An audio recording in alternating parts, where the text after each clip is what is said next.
Bonjour les amis, nouvelle vidéo aujourd'hui pour parler de Trump qui a pris la parole dans une interview au sujet de l'Union Européenne, au sujet des pays européens. Et ça sera l'occasion pour moi de passer un gros coup de gueule, notamment contre Trump, et je pense qu'il va vous surprendre. Juste avant, j'ai une nouvelle à vous annoncer, j'ai des gros problèmes techniques. Du coup, l'entretien qui devait être en direct avec Nicolas Bouvier ce soir à 21h sera demain, donc l'horaire habituel d'un live, demain soir à 21h dans les conditions du direct. Malheureusement, j'ai des gros problèmes techniques. Je m'en excuse devant vous, je m'en excuse devant Nicolas Bouvier, mais vous aurez quand même son entretien. Demain, 2 heures d'entretien passionnant qui, j'en suis sûr, va vous plaire. On va rentrer dans le fond des choses. Je suis sur des sujets un petit peu parallèles et je sais qu'il a justement beaucoup de choses à dire par rapport à cela. Juste avant d'écouter Donald Trump, n'oubliez pas de vous abonner, le pouce, le commentaire, le partage, de booster la vidéo. On l'écoute et on en parle juste après. Administration just released a new national security strategy that sent shockwaves throughout Europe. The strategy says a key pillar of American foreign policy should be, quote, cultivating resistance to Europe's current trajectory within European nations. How much should European leaders prepare for your administration to push to reshape the continent's politics? Well, Europe is a different place. What do you mean and by if that? it keeps going the way it's going, Europe will not be, in my opinion, many of those countries will not be viable countries any longer. Their immigration policy is a disaster. What they're doing with immigration is a disaster. We had a disaster coming, but I was able to stop it. You know, we have no people coming through our borders now. Zero, 7 months. I mean, who would believe zero? We went from millions of people, in some cases millions of people a month, but millions of people to no people. That's not what Europe looks like. The opposite, yeah. I know Europe, they're coming in from all parts of the world. And for some reason, they want to be politically correct, which actually I think is the opposite of politically correct. But they want to be politically correct, and they don't want to send them back to where they came from. And Europe is, if you take a look at Paris, it's a much different place. I loved Paris. It's a much different place than it was. If you take a look at London, you have a mayor named Khan. He's a horrible mayor. He's an incompetent mayor, but he's a horrible, vicious, disgusting mayor. I think he's done a terrible job. London's a different place. I love London. I love London. And I hate to see it happen. You know, my roots are in Europe, as you know. Right. And I hate to see that happen. This is one of the great places in the world, and they're allowing people just to come in and unchecked, unvetted. So how involved are you going to get? I mean, could we see you getting involved in European I want elections, to run the for United example? States. I don't want to run Europe. I'm involved in Europe very much. Yeah, with Viktor Orban, beyond endorsing, he recently said that you promised him access to U.S.-backed financial shield worth up to $20 billion.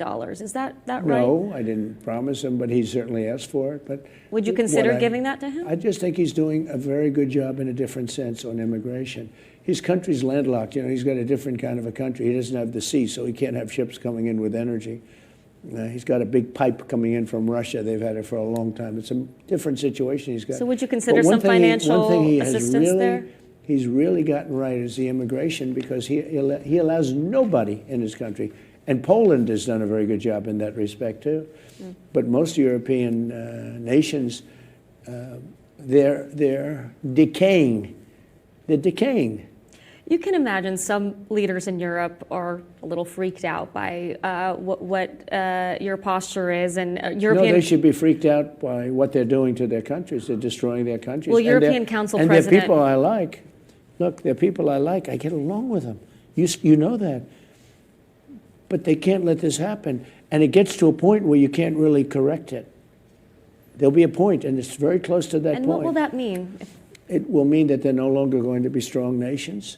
Does that mean they won't be allies Or anymore? they'll be, well, it depends, you know, it depends. They'll change their ideology, obviously, because the people coming in have a totally different ideology. But it's going to make them much weaker. They'll be much weaker, and they'll be much different. And what will that mean for our I mean, relationship look at with your mayor them? of London. He's a disaster. He's a disaster. He's got a totally different ideology of what he's supposed to have. And he gets elected because so many people have come in and they vote for him now because, you know, it's like, it's one of those things. But I hate what's happened to London, and I hate what's happened to Paris. I hate when I see it.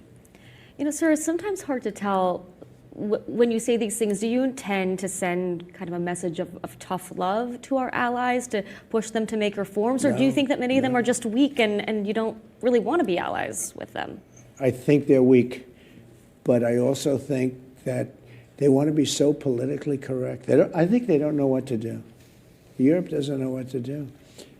They don't know what to do on trade either. I mean, I look at a lot of the trade, situation that's going on over there. It's a little bit dangerous, but Europe, they want to be politically correct, and it makes them weak. That's what makes them weak. It sounds like you want to see some pretty massive changes. Well, I think they Europe. should get the people out that came into the country illegally.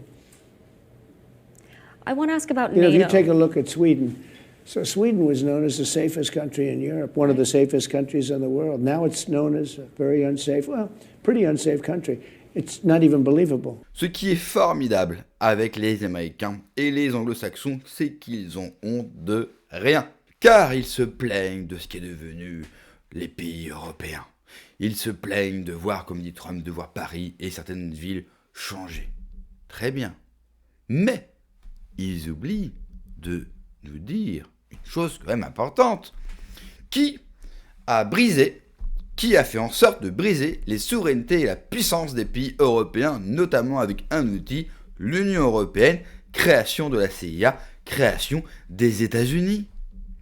Qui a toujours été en faveur et qui a poussé pour l'immigration, et notamment l'immigration de masse dans les pays européens? Les États-Unis. C'est-à-dire qu'on a un pays, une classe politique d'un pays, qui a tout fait pour détruire l'Europe, pour détruire les puissances des différents pays européens, et notamment la France, et qui vient aujourd'hui se plaindre que nous ne sommes plus ce que nous avons été et que nous n'avons plus de réaction.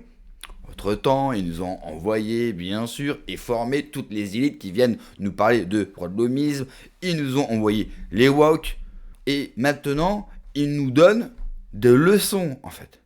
C'est comme quand Trump n'arrête pas de dire « Les Européens devraient nous remercier pour ce que nous avons fait, car on les a sauvés ». Non, ce sont les Russes qui ont sauvé l'Europe du nazisme, et pas les États-Unis. Et lors de la Première Guerre mondiale, ils sont arrivés à la fin, ils se sont même à peine battus. Donc moi je veux bien, mais cette faculté qu'ils ont de toujours réécrire l'histoire. Alors oui, nous, on a nos torts et on a tout abandonné. Oui, mais ceux qui ont œuvré, ceux qui ont foutu la merde dans le monde entier, je rappelle que sur l'histoire entière des États-Unis, ils n'ont connu que 60 ans de paix. Ils ont ouvert des conflits partout dans le monde.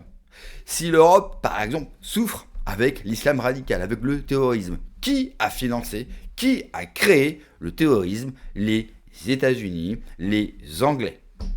Ils les ont financés, ils les ont formés pour faire chuter les régimes dans les pays arabes pour pouvoir leur piquer le pétrole et le gaz. Et ensuite, bien sûr, ils sont venus chez nous commettre des attentats, foutre la merde. Bien joué, l'oncle Sam. Donc moi, je veux bien recevoir des leçons des Américains. Je veux bien. Mais c'est eux qui ont fait en sorte de foutre la merde. Alors c'est vrai, ils sont pas seuls. Bien aidés par la complicité, bien sûr, bienvenue, de nos élites, de nos dirigeants qui se sont empressés de vendre notre pays à l'oncle Sam. Ça, c'est sûr que il fallait pas leur dire deux fois pour nous vendre. Oui, mais ils n'étaient pas obligés. Être un empire, c'est pas forcément quelque chose de négatif. Regardez l'Empire romain. La Gaule, les Gaulois, la France ne seraient peut-être jamais devenus ce qu'on est devenu sans l'Empire romain. L'Empire romain a été bénéfique pour la France. Mais est-ce que l'Empire américain, si on prend du recul, a-t-il été bénéfique pour nous? Je rappelle que même si nous n'avons pas Mokhtar en France, ok, nous n'avons aucune immigration, il n'y a pas d'islam en France, ok. Pour autant, ils nous ont colonisés et grand remplacés. Où est la véritable culture et identité française? Là encore, grand remplacé par la culture américaine. Aujourd'hui, nous sommes devenus des Américains et nous ne sommes plus devenus des Français. Qui s'est amusé aussi à faire en sorte de segmenter la population française? D'où sont venues toutes ces idéologies américaines, anglo-saxonnes? Si la France n'est plus catholique, si la France a oublié son passé, merci à l'oncle Sam. Je vous rappelle que tous les souverainistes qui qui appellent bien sûr, comme moi, à quitter et à sortir de l'Union Européenne pour un Frexit. Qui a créé l'Union Européenne ? Je rappelle que ce sont ces mêmes Américains qui, au soir de la Seconde Guerre mondiale, ont vite fait de recycler toutes les têtes pensantes du nazisme, qui ont notamment créé la NASA, mais pas que. Les pères créateurs de l'Union Européenne sont des nazis qui ont été sauvés et recrutés par les États-Unis, et leur plan était de court-circuiter la puissance des pays européens. Alors moi je veux bien entendre Donald Trump, Vance, ils sont très bien, c'est super, bravo. 1, j'avais pas besoin d'eux pour ce constat. 2, ils sont en partie grands responsables. 3, ils peuvent dire tout ce qu'ils veulent, mais ce n'est pas à eux de faire changer les choses, c'est à nous de nous réveiller. Soit on va se réveiller, soit on ne se réveillera pas et on disparaîtra. Et la fin va vraiment être moche. Parce que là, c'est une fin moche. Hein. On peut mourir avec panache. Là, le panache oublie. Moi, je ne veux pas de l'aide du monde anglo-saxon. Moi, je veux redevenir ce que nous avons été. Il faut qu'on aille vers une identité française et catholique. Notre identité, elle n'est pas anglaise. Elle n'est pas américaine. Elle n'est pas protestante. Elle n'est pas germanique. Elle est française. Et l'identité française, elle est singulière. Elle est unique. Et c'est pour ça qu'ils ont tout fait pour la détruire depuis 60 piges. Et aujourd'hui, ils se plaignent de ce que nous sommes devenus. Je rappelle que ces mêmes Américains se plaignent que nous n'avons plus les outils de nous défendre, que nous n'avons plus d'armée. Ok, très bien. Pendant des années, ils nous ont fait chier avec l'OTAN. L'OTAN qui est le parapluie américain. En gros, ils nous ont dit, pas de souci, vous nous avez. Donc nous, on s'est lavé la main de tout ça et on n'a pas investi dans nos armées. Et aujourd'hui, ils nous disent, vous êtes trop faibles. Il faut savoir. Il faut savoir. Parce que là, aujourd'hui, ce qu'il faut bien comprendre, on a notre assassin, notre violeur, qui nous donne des conseils. Ça suffit. Contrairement à ce que peuvent dire les identitaires français, nous n'avons très peu de points communs avec les Américains. Hein. C'est un autre monde. C'est pas le même monde occidental que nous avons en Europe. Donc vouloir nous mettre dans une sorte de globalisme, tout ça pour faire oublier et faire disparaître la France, non merci. Merci d'avoir regardé la vidéo les amis. N'oubliez pas de vous abonner, le pouce, le commentaire, le partage, le boost bien sûr. Et n'oubliez pas, demain soir 21h, Nicolas Bouvier en direct sur la chaîne. Prenez soin de vous, que Dieu vous protège. Allez, ciao.